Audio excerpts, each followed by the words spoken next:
Hello everyone, एक बार फिर से आपका स्वागत है। आज जो बुक मैं आपके सामने यहाँ लेके आई हूँ उसका नाम है feel the fear and do it anyway. आपको किस चीज़ से सबसे ज़्यादा डर लगता है?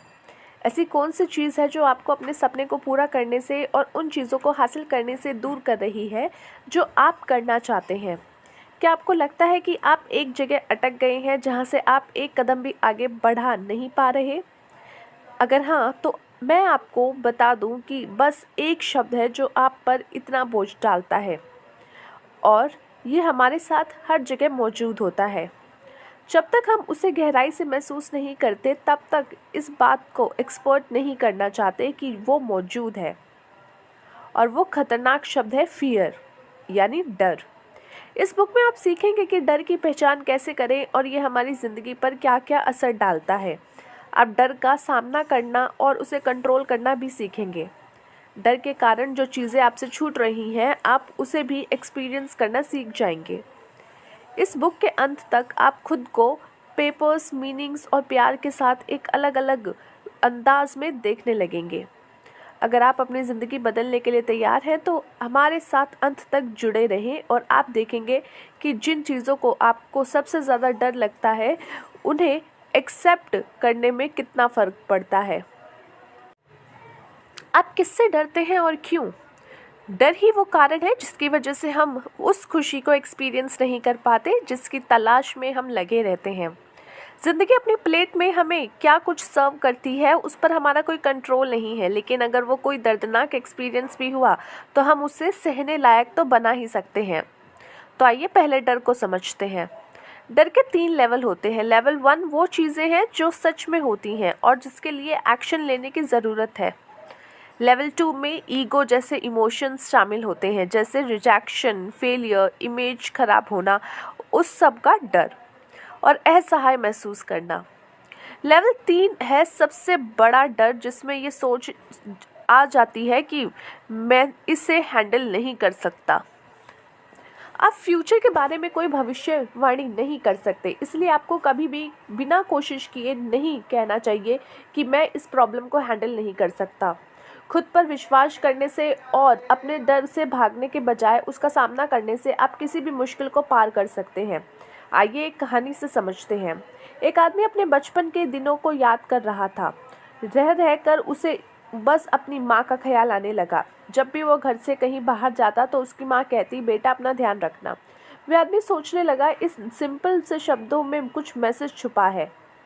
पहला मैसेज ये है, ये दुनिया सेफ नहीं है, डेंजरस है, और दूसरा, तुम इसे हैंडल नहीं कर पाओगे।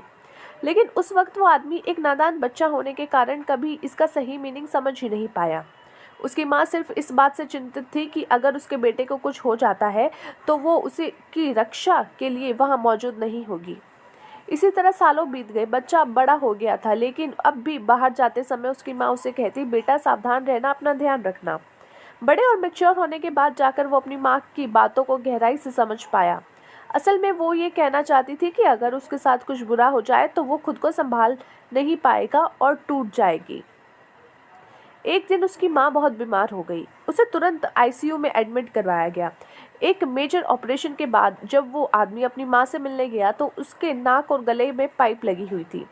बिना ये जाने कि वो सच में उसे सुन पा रही है या नहीं, वो झुका और अपनी माँ के कानों में धीरे से कहा, मैं आपसे बहुत प्यार करता हूँ माँ, मुझे छोटा सा काम है और मैं अभी वापस आता हूँ। दरवाजे के पास पहुंचने पर उसे एक धीमी आवाज़ सुनाई दी, अपना ध्यान रखना बेटा। यह सुनकर उसका दिल भर आया और उसकी आंखों से आंखें छलकने लगी। वह सोचने लगा, मैं तो शायद गिन भी नहीं सकता कि इतने सालों में माँ ने ये बात कितनी बार कही है। क्या आप डर को दूर नहीं कर सकते? एक सच जो कभी बदलने वाला नहीं, वो ये है कि जो हमारा डर है ना, वो कभी भी पूरा खत्म होने वाला नहीं है, लेकिन वो आपकी ज़िंदगी पर इतना असर डालता है। आप उसे ज़रूर कंट्रोल कर सकते हैं। डर को शांत और काबू में किया जा सकता है, लेकिन किसी भी नई सिचुएशन में वो दोबारा लौट कर आ सकता है।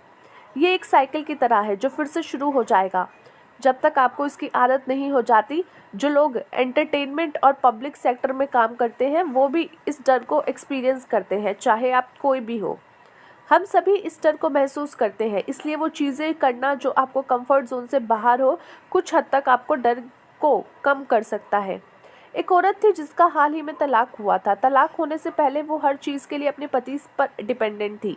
तलाक के बाद उस औरत के पास नई चीज़ों को सीखने के अलावा कोई चारा नहीं था। उसे काम करने का कोई एक्सपीरियंस नहीं था और ना ही उसे बाहर निकाल कर दुनिया का सामना करने की ज़रूरत पड़ी थी।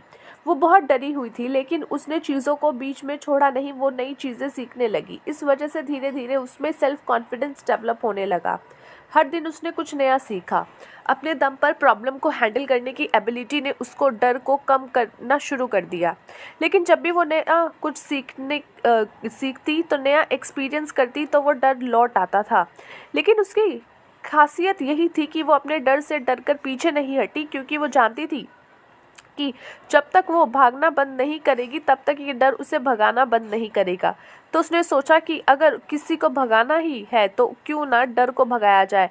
इसी तरह एक बार एक मेयर थे जो टैप डांस सीखना चाहते थे। ये एक पब्लिक इवेंट के लिए था जिसमें उन्हें एक ब्रॉडवे कास्ट के साथ परफॉर्म करना था। यूँ तो मेयर के हज़ारों लोगों को सामने स्पीच देने की आदत थी, लेकिन उन्हें एक से डिसीजन भी लेने पड़ते थे जिसका असर हज़ारों लोगों पर पड़ता है। लेकिन डांस के मामले में वो ज़रा अनाड़ी थे। जो उन्हें टैप डांस सिखाने में डर लग रहा था और ये उनके लिए एक बिल्कुल नया एक्सपीरियंस था, लेकिन उन्होंने इसे ट्राई करने का फैसला किया। उन्होंने खुद को याद दिलाया कि नई चीज़ें सीखना वक्त डर लगना बहुत नेचुरल है। हिम्मत कर उन्होंने डांस सीखना शुरू किया। कई दिनों तक प्रैक्टिस करने के बाद मेयर का डर धीरे धीरे कम होने लगा और उनमें कॉन्फिडेंस आने लगा। उन्होंने सोचा ये थोड़ा मुश्किल ज़रूर है, लेकिन मैं इसे संभाल लूँगा। एक एक कर दिन बीत रहे थे और आखिर इवेंट का दिन आया। मेयर का परफेक्ट डांस करने के बारे में नहीं सोचा। उन्होंने बस दिल खोलकर डांस किया। लोगों को उनका परफॉर्मेंस बहुत पसंद आया और सभी ने उनके लिए खूब तालियां बजाईं। सच तो यह है कि हम सभी लाइफ में किसी न किसी मोड़ पर डर को ज़रूर महसूस करते हैं, चाहे आप कोई भी हो। आपने डर को एक्सपर्ट कर आप उसे हरा सकते हैं। दर्द से ताकत तक। लाइफ में रिस्क लेना आपको और भी ज़्यादा पावरफुल बना देता है। हर स्टेप के साथ कॉन्फिडेंस हासिल करना आपको डर के मौजूद होने के बावजूद दुनिया के एक्सपीरियंस करने का मौका देता है। हम सबके अंदर पावर होती है और किसी भी सिचुएशन में जब हम डरे हुए होते हैं तो हम खुद को कॉन्फिडेंस दिलाने के लिए उस पावर को यूज़ कर सकते हैं। पावर का मतलब लोगों पर गौर जमाना या उन्हें कंट्रोल करना नहीं है। हम जिस पावर की बात कर रहे हैं वो आपको खुशी के कंट्रोल करने की एबिलिटी और आप जिस तरह अपनी लाइफ जीते हैं उससे बारे में आइए एक कहानी से समझते हैं। एक औरत को पता चला कि उसके पति को कैंसर हो गया था। इस खबर ने उन दोनों की ज़िंदगी बदल कर रख दी। वो औरत इतना डर गई थी कि उसने इस सिचुएशन को संभालने को अपनी पावर ही खो दी। लेकिन जैसे जैसे दिन बीतते गए उसमें नई चीज़ें सीखी। जब वो इस सिचुएशन में एक नए नज़रिए से देखने लगी, उसने महसूस किया कि ऐसे कई लोग हैं जिनकी और उनके पति की परवाह करते हैं। हर दिन लड़ने झगड़ने के बावजूद उनका एक दूसरे के लिए प्यार बढ़ने लगा था। उस औरत ने गुस्से और कड़वाहट की भावना को खुद से दूर कर दिया। वो अब स्ट्रेस महसूस नहीं करती थी। किसी भी चैलेंज का सामना करने के लिए उसमें कॉन्फिडेंस भरने लगा था। एक एक करके दोनों पति पत्नी ने अपने अंदर की हर नेगेटिविटी फीलिंग से छुटकारा पाया और अपने अंदर की पावर को खोजा। समय के साथ उस आदमी की सेहत बेहतर होने लगी। इतना ही नहीं, अब वो दोनों साथ मिलकर दूसरे कैंसर पेशेंट की मदद करने में लग गए। अंत में आपका विल पावर आपकी कमज़ोरी को हरा देता है। आप जितना ज़्यादा प्रॉब्लम का सामना करेंगे आप उससे ज़्यादा पावरफुल होते जाएंगे। आप इसे चाहते हैं या नहीं, यह आपका है। हमें से कई लोग बड़ा होना ही नहीं चाहते। अपने एक्शन के लिए वो हमेशा दूसरों को दोष देने में लगे रहते हैं। अपने लाइफ की जिम्मेदारी खुद लें। एक असहाय और विक्टिम बनकर अपनी प्रॉब्लम के लिए दूसरों को दोष ना दें। इसका कंट्रोल आपके हाथ में है, लेकिन अपने हर एक्शन और उसके रिजल्ट के लिए सिर्फ आप जिम्मेदार हैं। याद रखें कि आज आप जो डिसीजन लेते हैं वो आपको फ्यूचर डिसाइड करता है। जब आप एक विक्टिम की सोच नहीं रखते तब डर आप पर नहीं बल्कि आप डर पर हावी होने लगते हैं। जिम्मेदारी लेने का एक और मतलब अपने मन में चल रहे हज़ारों थॉट्स को हैंडल करना है। ये थॉट्स आपके मन को नेगेटिविटी से भरकर आपको खुद पर डाउट करने के लिए मजबूर करते हैं। इस बात को समझना कि आप लाइफ में क्या करना चाहते हैं और उसे अचीव करने के लिए एक्शन लेना, ये भी जिम्मेदारी लेने की ही एक हिस्सा है। आप अपने गोल की ओर बढ़ने के लिए हर दिन छोटे छोटे स्टेप ले सकते हैं। आइए इस कहानी में समझते हैं। एडवर्ड एक अमीर आदमी था जिनके पास दुनिया की हर चीज़ थी, लेकिन फिर भी हर दिन वो लगातार चिंता में डूबा रहता था। वो इतना परेशान रहता था कि लोगों ने उसे साइकियाट्रिस्ट से मिलने की सलाह दे दी, लेकिन एडवर्ड ने डॉक्टर के पास जाने से इनकार कर दिया था। उसका कहना था कि उसे नहीं बल्कि उसकी ज़िंदगी में जो लोग थे उन्हें बदलने की ज़रूरत थी। वो हमेशा शिकायत करता, काश मेरी वाइफ मुझे ज़्यादा समझती, काश मेरा बॉस मुझ पर डिपेंडेंट नहीं होता तो मैं चीज़ें बिल्कुल नॉर्मल होती और मैं इतना परेशान नहीं होता। एडवर्ड को यकीन था कि उसे किसी मदद की ज़रूरत नहीं है, दूसरे लोग गलत हैं, वो नहीं। एडवर्ड एक ऐसे आदमी का परफेक्ट एग्जाम्पल है जो किसी भी चीज़ की जिम्मेदारी नहीं लेते। वो दूसरों को दोष देकर खुद को एक विक्टिम समझते हैं। अब आइए टोनी की बात करते हैं। टोनी के पास एक अच्छी खासी जॉब थी, लेकिन वो खुद को बस फंसा हुआ समझता था। उसे अपनी जॉब छोड़कर बाकी के सभी काम ज़्यादा बेहतर लगते थे। लेकिन टोनी ने एक बार भी नहीं सोचा कि आज ऐसे भी अनगिनत लोग होंगे जिनके पास कोई जॉब नहीं होगी और उन्हें रोज़ काम की तलाश में ना जाने कितने धक्के खाने पड़ रहे होंगे। तो क्या उसकी शिकायत करनी सही है? शिकायत करने के बजाय टोनी को बस अपना बेस्ट परफॉर्मेंस करना चाहिए। सिर्फ इस तरह वो अपनी जॉब में ज़्यादा सेटिस्फैक्शन और खुशी महसूस कर सकता है। अपनी जॉब में ज़्यादा पहचान और सैलरी डिमांड करने से पहले आपको खुद से पूछना चाहिए कि क्या आप सच में उस लायक हैं। क्या आप पूरे कॉन्फिडेंस के साथ कह सकते हैं कि आप एक एक्सीलेंट एम्प्लॉय हैं? अगर आप अपना व्यवहार बदलते हैं तो अपनी सिचुएशन को भी बदल सकते हैं। इस बात को एक्सपर्ट करने की आपको इम्प्रूव करने की ज़रूरत है। ये भी जिम्मेदारी लेने का एक तरीका है। हमें एक केविन की कहानी को से सीखना चाहिए। केविन को अपनी वाइफ और परिवार से अलग हुए 5 साल हो गए थे। उसकी ज़िंदगी में एक लड़की आई थी जिसे वो पसंद करने लगा और उससे शादी करना चाहता था, लेकिन उसने अपनी वाइफ और बच्चों को बताया नहीं था कि वो तलाक चाहता है। एक दिन उस लड़की ने केविन को धमकी दी कि वो उसे छोड़कर चली जाएगी। केविन इतना डिस्टर्ब हो गया कि उसने डॉक्टर से मिलने का फैसला किया। उसके मन में बहुत कुछ चल रहा था। उसका मन नेगेटिव बातों से भरने लगा। वो तरह तरह की बातें सोचने लगा, जैसे अगर उसने अपनी वाइफ को तलाक दिया तो क्या हो सकता है कि वो आत्महत्या कर ले या उसके बच्चे उससे नफरत करने लगे और उससे रिश्ता तोड़ दें। थेरेपिस्ट की मदद से केविन को एहसास हुआ कि वो लेट गो करने से डर रहा था। उसने महसूस किया कि उसके लिए उसकी वाइफ और बच्चे ही घर वापस आने का कारण थे। वो उससे अपने थे और वो उस कनेक्शन को खोने से डर रहा था। इसी डर की वजह से केविन फंसा हुआ फील करने लगा। लाइफ में हम सभी को अपने लिए नए डिसीजन के नतीजों का सामना करना ही पड़ता है और ज़रूरी नहीं कि हर बार हमारा डिसीजन सही साबित हो।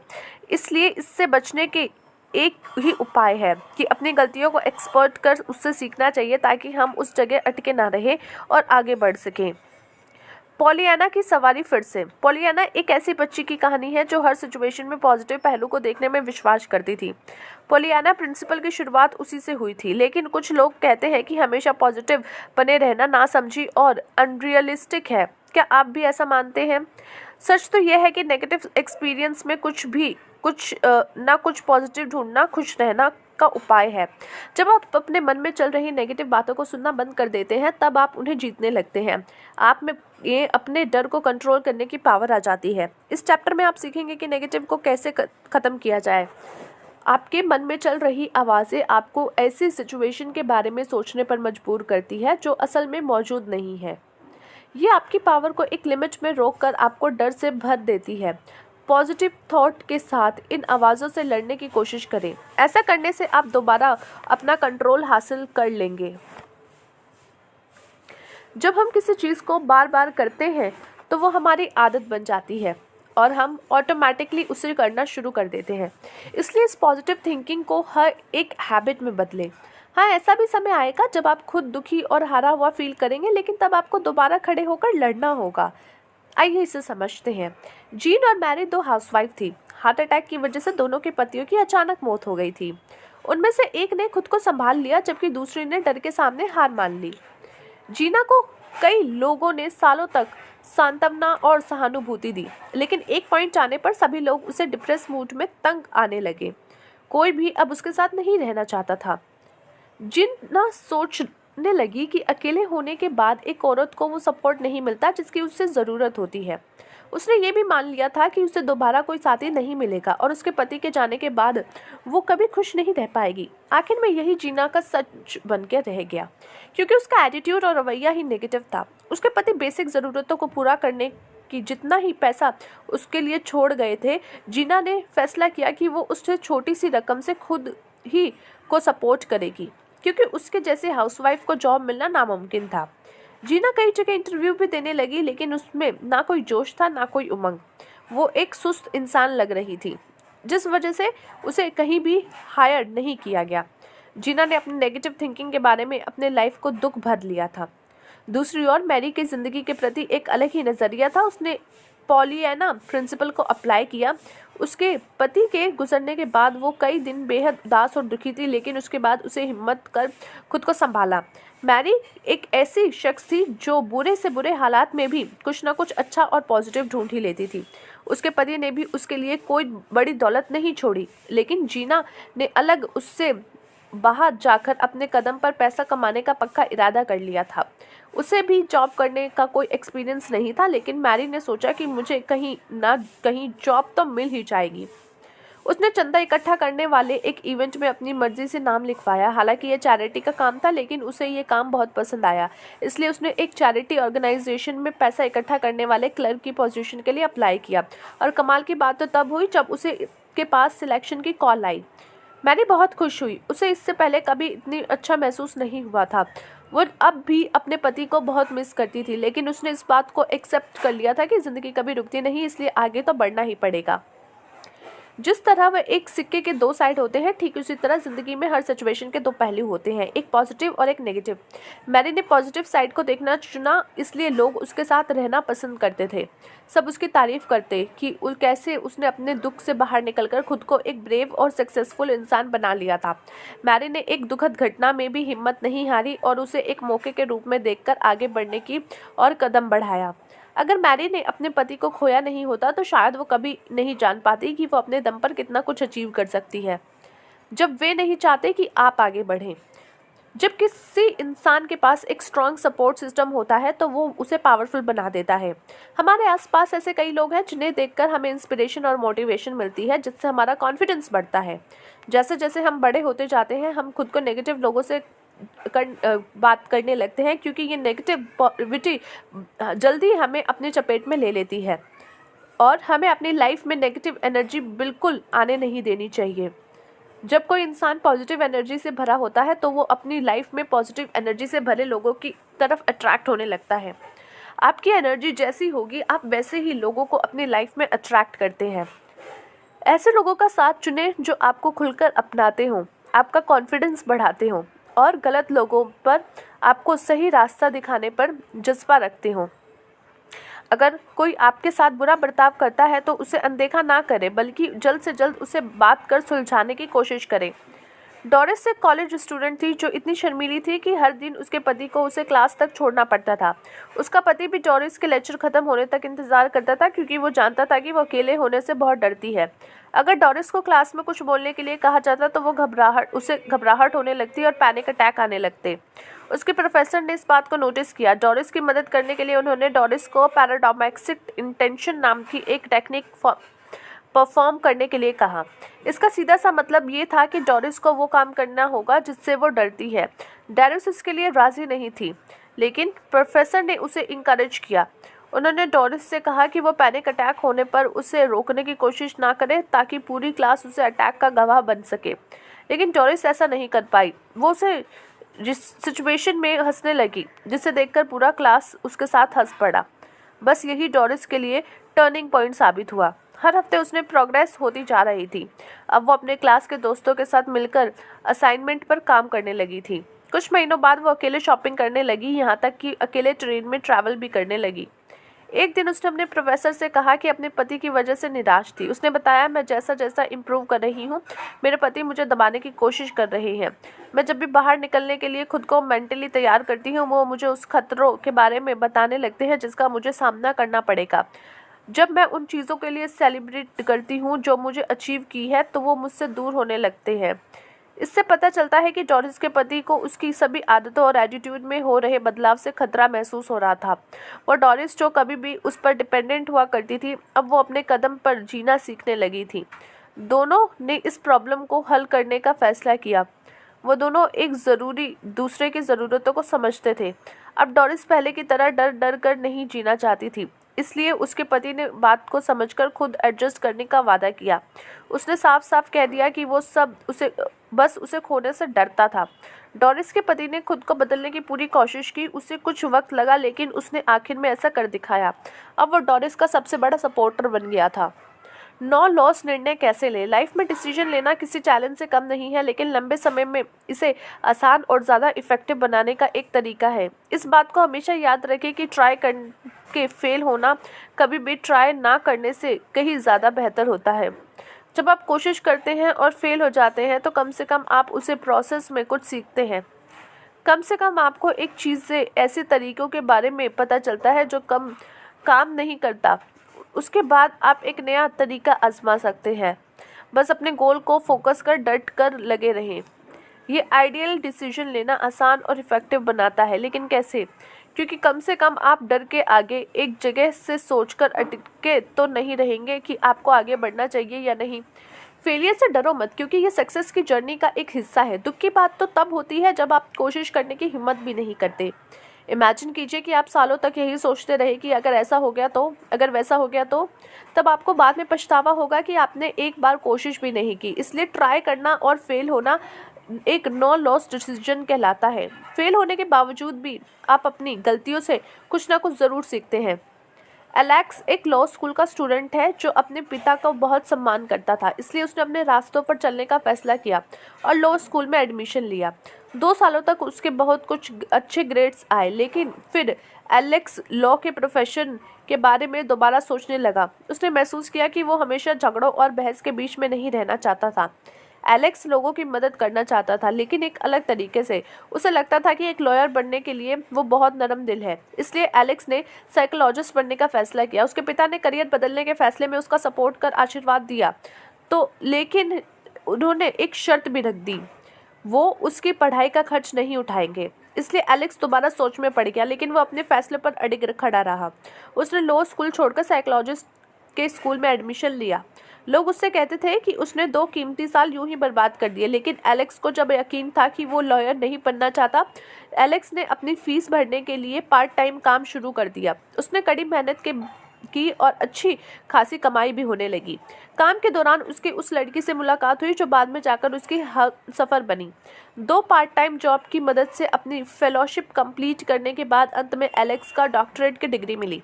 इस बात पर विश्वास बनाए रखें कि जब आप जो भी रास्ता चुनते हैं उसमें आने वाले किसी भी चैलेंज को आप हैंडल कर सकते हैं और आप अपना गोल अचीव करने में ज़रूर सक्सेसफुल होंगे।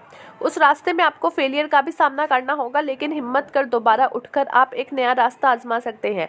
आपके सामने कई मौके आएंगे, बस आप में वो रिस्क लेने की हिम्मत होनी चाहिए। रिस्क लेकर ही आप अपने डर को दूर कर सकते हैं और अपने गोल तक पहुँच सकते हैं। आपको खुद पर भरोसा करने की ज़रूरत है। जब भी आपको डर लगे तो खुद से बस इतना कहें कि मैं इसे हैंडल कर सकता हूँ, मैं इसे हैंडल कर सकता हूँ।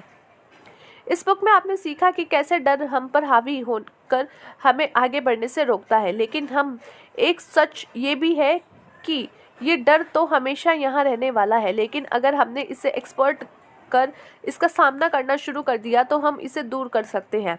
आपने ये भी जाना कि डर के 3 लेवल होते हैं। पहला लेवल उन चीज़ों के कारण होता है जो असल में हो रहा है।